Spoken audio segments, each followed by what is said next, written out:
क्या आप भी नहीं जानते कि ऑडिटिंग की मेज में कहाँ जाएं? So don't worry, Thinking with is here to show you the way. Welcome to the world of auditing where we navigate through the financial landscape to ensure accuracy and reliability.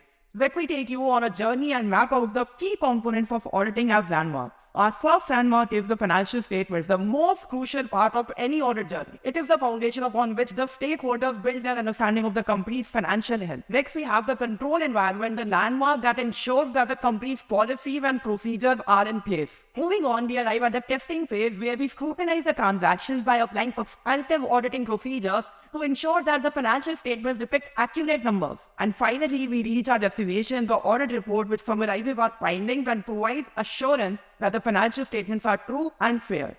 Auditing may seem like a complex journey, but by breaking down its key components, we can map out the way and ensure financial accuracy and reliability. Thanks for joining me on this journey, and until next time, happy auditing. Follow Thinking Rich for more.